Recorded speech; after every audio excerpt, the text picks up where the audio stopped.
Hello everyone, my name is Kush and welcome back to another true crime case study.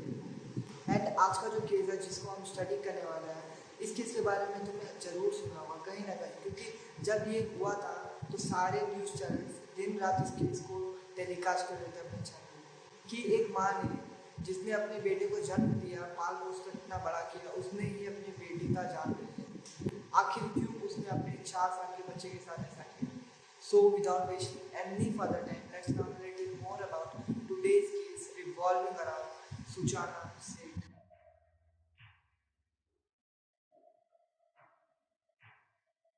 सुचाना सेठ जो waste Bengal की रहने वाली थी, जिसने अपनी starting study BSc in physics honours की पढ़ाई कोलकाता की भवानीपुर एजुकेशन सोसाइटी कॉलेज से की and even she had a post graduate diploma in Sanskrit and उसने एआई की भी काफ़ी पढ़ाई की थी। बेसिकली वो काफ़ी पढ़ी लिखी थी एंड उसने काफ़ी जगहों पर काम भी किया था Kolkata. After some time Bengaluru shift हो गई।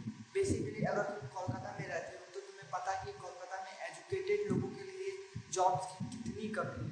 आई मीन जॉब्स है तो, पर जिस लेवल का उनसे वो करवाते हैं हार्ड वर्क, उस लेवल का प्राइस वो उन लोगों को पे नहीं करते, जिसके कारण उसने बेटर अपॉर्चुनिटी के लिए बेंगलोर शिफ्ट होना जरूरी समझा और वो बेंगलोर चली जाती है, जहाँ पे उसने 10 सालों तक लगातार अपने हार्ड वर्क से पूरा काम किया, अपने शिद्दत से उस जॉब एंड बेंगलोर में काम करते करते वो मिलती है वेंकट रमन से एंड क्योंकि वो दोनों साथ में काम करते थे तो दोनों को डाटा साइंस से काफ़ी क्यूरियोसिटी थी।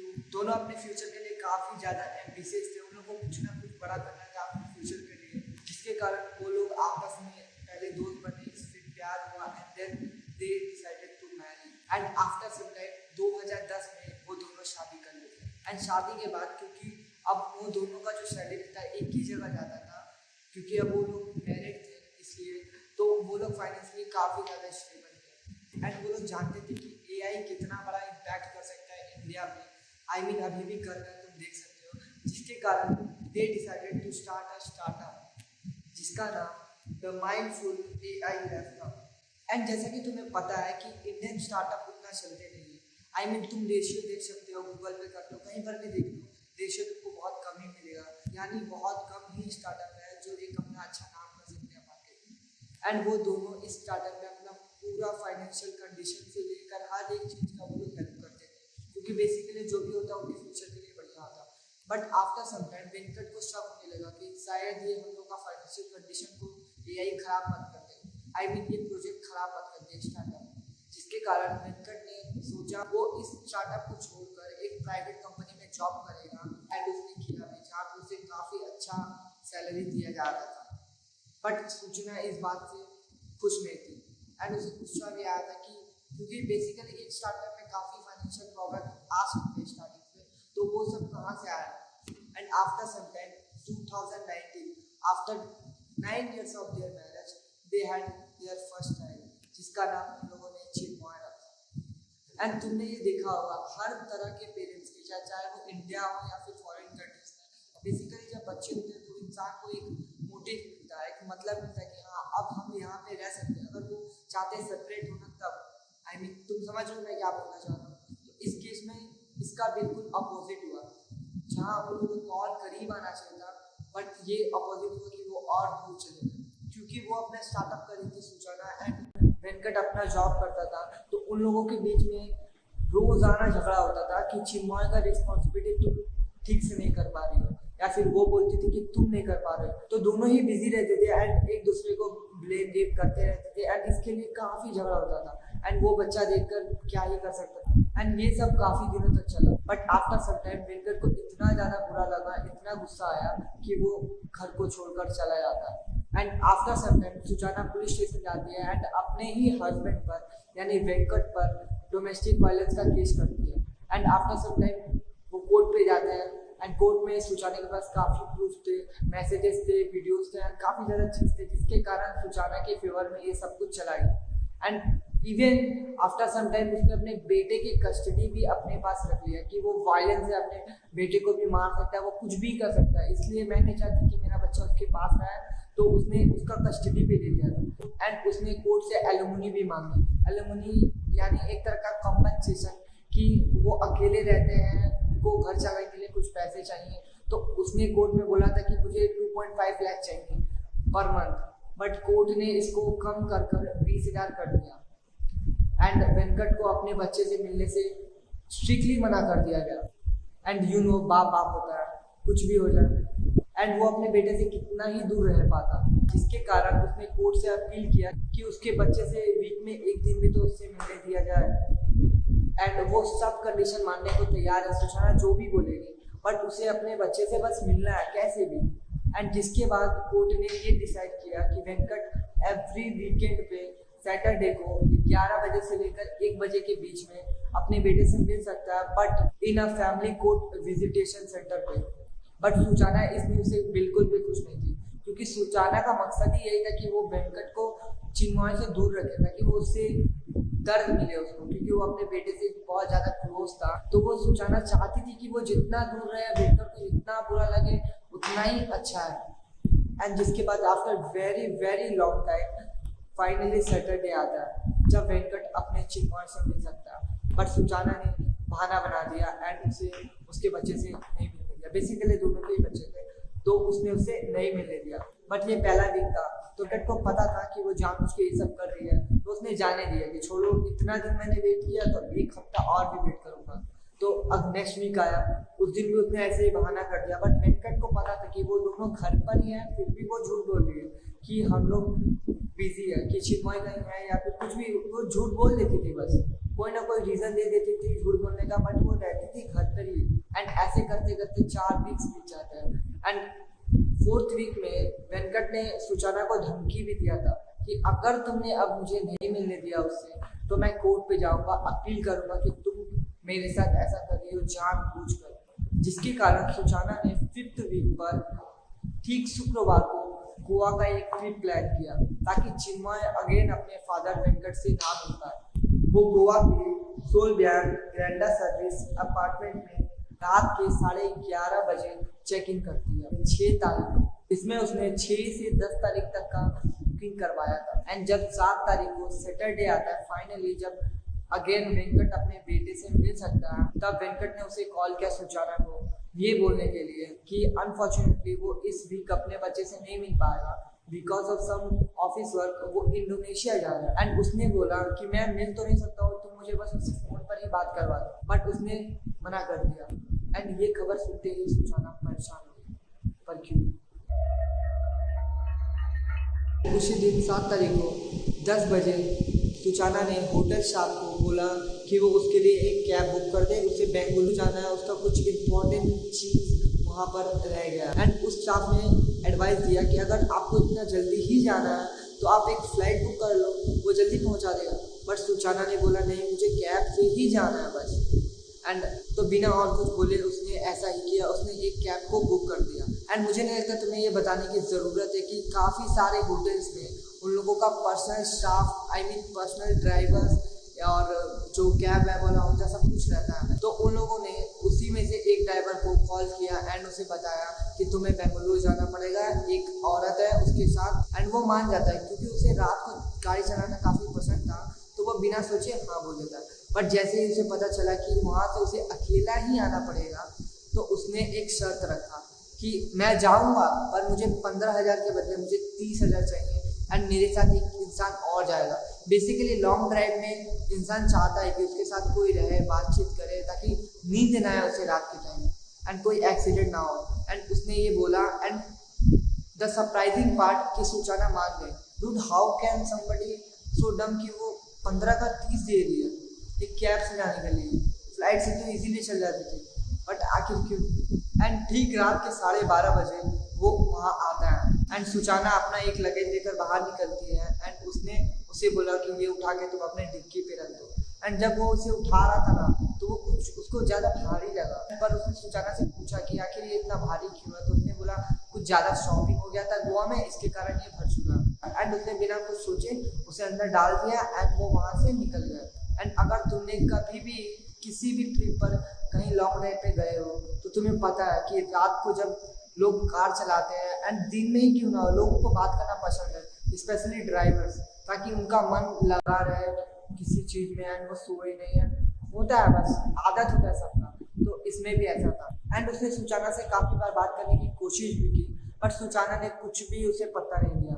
Basically I know the thing कि कुछ लोग होते हैं जिसे स्ट्रेंजर से बात करना पसंद नहीं था, and I totally get it. And जिसके कारण उसने उसके पास में जो बैठा था उसने उसके साथ बात करना शुरू कर दिया, एंड उसके साथ ही वो बात करता रहा। एंड ठीक रात के 2 बजे गोवा और कर्नाटका के बॉर्डर पे एक जाम लगा हुआ था। बेसिकली कुछ एक्सीडेंट हुआ था, एंड जैसे ड्राइवर ने ये देखा, पता किया क्या हुआ है, एंड उसने सुचाना को तुरंत बोला कि आपको तो जल्दी जाना है, तो आप एक काम करो, मैं आपको पास में ही एयरपोर्ट है वहाँ छोड़ देता हूँ, आप वहाँ से चले जाना ताकि आप जल्दी पहुँच जाओ, एंड मैं आपसे इतना दूर का ही भाड़ा लूंगा, मैं ज़्यादा लूंगा भी नहीं, मैं यहाँ से घर भी चला जाऊँगा। बट सुचाना अगेन वो बोलती है नहीं, मुझे यहीं से ही जाना है, उसे तो पैसे मिल रहे हैं, उसका क्या, उसको 15 का 30 मिल रहा है, तो उसका क्या दिक्कत है। तो वो मान जाता है, एंड वो वहीं पर वेट करते हैं, एंड वो वहाँ 6 घंटा वेट करते हैं, एंड जिसके कारण वो 8 जनवरी सुबह 8 बजे वो उस बॉर्डर को क्रॉस करते हैं।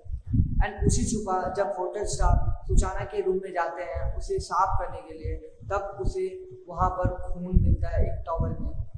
एंड जिसके बाद होटल स्टाफ तुरंत गोवा पुलिस को कॉल करता है एंड बताता है कि ऐसा ऐसा सब हुआ है। एंड उसके बाद पुलिस आती है एंड उसका इन्वेस्टिगेट करती है पूरे रूम को, एंड उन्हें 2 कप सिरप के डब्बे मिलते हैं एंड एक टॉवल मिलता है जिसमें खून लगा होता है। एंड जिसके बाद सुचाना पर उनको शक हुआ, एंड वो उसका सीसीटीवी देखते हैं, एंड उन्होंने देखा कि जब सुचाना बाहर जा रही है तो उसके साथ उसका बच्चा नहीं था, जिसके कारण पुलिस ने होटल स्टाफ को कहा कि तुम उस ड्राइवर का कॉल करो, मुझे उससे कुछ बात करना।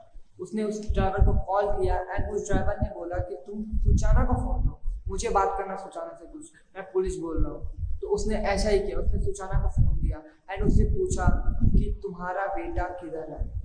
तो सुचाना ने बोला कि मुझे कुछ इंपॉर्टेंट काम आया था बेंगलुरु में, तो मैं वहाँ से तुरंत निकल गई, एंड मेरा बच्चा एक दोस्त के साथ यहाँ पर है उसके साथ। एंड जिसके बाद पुलिस ऑब्वियसली उससे उसका एड्रेस मांगती है, एंड पुलिस को वो देती है। एंड क्योंकि सुचाना इतना कॉन्फिडेंस थी तो पुलिस को लगा शायद हम लोग कुछ गलत सोच रहे हैं, बट जस्ट टू कंफर्म क्योंकि बच्चा का मामला था तो पुलिस उस एड्रेस पे जाती है, बट पुलिस फाउंड नथिंग, वो एक गलत एड्रेस होता है। एंड जिसके बाद पुलिस 100% श्योर हो जाती है कुछ तो गड़बड़ है इसमें। एंड जिसके बाद पुलिस अगेन रॉय को कॉल करती है, बट इस बार उन लोगों ने रॉय से कोंकणी भाषा में बात की ताकि सुचाना को समझ में नहीं आए। एंड ऐसा ही होता है, पुलिस बोलती है कि मुझे उस पर शक है, उसने कुछ तो किया है, एंड वो ये सब कर कर भाग रही है यहाँ से बेंगलुरु, जिसके कारण उन्होंने रॉय को बोला कि तुम पास के किसी पुलिस स्टेशन में उसे लेकर जाओ, बट याद रखना कि सुचाना को जरा भी शक ना हो कि वो तुम ऐसा कर रहे हो। एंड जिसके बाद वो गूगल मैप पे देखता है पास का कोई पुलिस स्टेशन कहाँ है। एज यूजुअल गूगल मैप दिखाता है कि 110 किलोमीटर दूर कोई पुलिस स्टेशन है। एंड क्योंकि उसे उसके ऊपर शक था पुलिस को, एंड रॉय को कुछ नहीं पता था कि आखिर मामला क्या है, तो ऑब्वियसली इंसान डरेगा ही कि मेरे पीछे कौन बैठा है आखिर जिसको पुलिस ढूंढ रही है दिखाते हुए। जिसके बाद काफ़ी समझदारी दिखाते हुए रॉय पास का एक ढाबा में रुकता है एंड वहाँ जाता है ताकि वो किसी से पूछ सके कि पुलिस स्टेशन सामने कहाँ है। इसके बाद वो वहाँ रुकता है एंड सुचाना बोलता है मैं कुछ खा कर आ रहा हूँ, चाय वाय पानी पी के आ रहा हूँ क्योंकि मैं बहुत देर से कार चला रहा हूँ, मुझे भूख लगा है। एंड सुचाना को कुछ भी नहीं शक होता कि उसे क्या पता है वो क्या करने वाला, तो वो कुछ नहीं बोलती, बोले ठीक है करके आओ जल्दी आना बस। एंड वो वहाँ जाता है एंड उन लोगों से पूछता है कि पास में कोई पुलिस स्टेशन है या नहीं है। पास में ही 5 किलोमीटर दूर मयामंगला पुलिस स्टेशन है। जिसके बाद रॉय बिना टाइम वेस्ट किए बैठ जाता है कार पे एंड वो वहाँ निकल पड़ता है। एंड रास्ते में कुछ कुछ होर्डिंग्स होते हैं ना कि सामने पुलिस स्टेशन इतना दूर है इतना दूर है। एंड सुचाना तो अंधी थी नहीं, उसे भी समझ में आ रहा था कि वो शायद पुलिस स्टेशन ही जा रहा था। एंड जैसे ही वो वहाँ पर रुकता है सुचाना ने पूछा उससे कि तुम यहाँ जा रहे हो, तो उसने बोला मुझे कुछ पेपर वर्क है तो मैं वहाँ करके आता हूँ तुरंत, तुम यहीं पर रहना। एंड सुचाना को कुछ भी शक नहीं, ऑब्वियसली सुचाना को कुछ आइडिया ही नहीं था कि उसके साथ क्या हो रहा था। एंड वो ड्राइवर पुलिस स्टेशन में जाता है और वह पुलिस से उनका बात करवाता है। एंड जिसके बाद पुलिस आती है एंड सुचाना से बात करती है कि तुम कहाँ जा रही हो, तो वो ऑब्वियसली बोलती है मैं बेंगलोर जा रही हूँ। एंड उन लोगों को डायरेक्टली बता दिया गया था कि तुम्हें सूटकेस में देखना है कि आखिर उसमें है क्या। एंड जैसे ही पुलिस गई उसका सूटकेस खोलने तो उन्हें उसके अंदर काफ़ी कपड़े मिले एंड कुछ टॉयज मिले। एंड जैसे ही पुलिस ने उस कपड़े को वहाँ से हटाया तो पुलिस ने जो देखा, पुलिस शॉक हो गया। तो उन लोगों ने सुचाना से तुरंत पूछा ये किसकी डेड बॉडी है। तो सुचाना बिना डरे बोलती है कि ये मेरे ही बेटे चिन्मय का बॉडी है। जैसे ही पुलिस ने ये देखा, पुलिस समझ गई कि ये उसने ही किया। पुलिस ने उससे पूछा कि आखिर तुमने ऐसा क्यों किया। तो उसने बोला जब वो रात को चेकिंग की थी 6 तारीख को रात के 12:30 बजे ही, अगली सुबह जब वो उठती है तो उसे चिन्मय मरा मिला, जिसके कारण उसने डर के मारे चिन्मय को उसमें भरकर वहां से वो निकल रही थी। बट पुलिस को बिल्कुल भी उसके ऊपर बिलीव नहीं हुआ, क्योंकि उसने पहले ही काफ़ी झूठ बोल चुकी है कि वो उसे यहाँ पे रख के आएगी, यहाँ पे किए, ये वो बहुत कुछ झूठ बोल चुकी है। एंड जिसके बाद चिन्मय का पोस्टमार्टम होता है एंड ये कंफर्म हो जाता है कि उसका जान दम घुटने से हुआ है। And like I told you, hotel shop को 2 कप सिरप मिले थे। तो इट्स वेरी पॉसिबल कि सुचाना ने अपने बेटे को पहले कप सिरप दिया एंड उसके बाद उसने तकिए से उसका मुंह दबाकर उसे जान से मार दिया, क्योंकि चिन्मय के बॉडी पे कोई भी मतलब घाव नहीं था, कोई भी मतलब हल्का सा भी स्क्रैच नहीं था। इसका मतलब वो जब सो रहा था तभी उसके साथ ये सब हुआ है। तो ऑब्वियसली इट्स पॉसिबल। ये मैंने कुछ आर्टिकल्स में पढ़ा है, basically it's not confirm. But जिसके बाद सुचाना को, but the question still remains कि आखिर उसने ऐसा क्यों किया। बेसिकली ये सब उसने अपने पति वेंकट को दर्द देने के लिए ही किया है। एंड ये सब स्टार्ट तब हुआ जब वेंकट ने उसका स्टार्टअप छोड़ दिया। एंड वहीं से सुचाना ने अपना सब कुछ रंग दिखाया। पहले उसे डोमेस्टिक वायलेंस में फंसाया, कस्टडी ले लिया है, सब कुछ कर लिया। वो चाहती ही नहीं थी कि वेंकट उससे मिले, क्योंकि वो 100% श्योर थी, क्योंकि उसे पता था कि वेंकट के चेहरे पर अगर कोई हंसी ला सकता है तो वो चिन्मय था, उसका बेटा। एंड वो नहीं चाहती थी कि वेंकट को कहीं से भी खुशी मिले, चाहे वो उसका बेटा ही क्यों ना हो। एंड इसी रेंज में आकर उसने अपने ही बेटे, 4 साल के मासूम बेटे का जान ले लिया। एंड जिसके बाद उसे मर्डर और सबूत के साथ छेड़छाड़ करना एंड मिस इन्फॉर्मेशन देने के लिए, एंड ऑब्वियसली उसने ये क्राइम गोवा में किया था।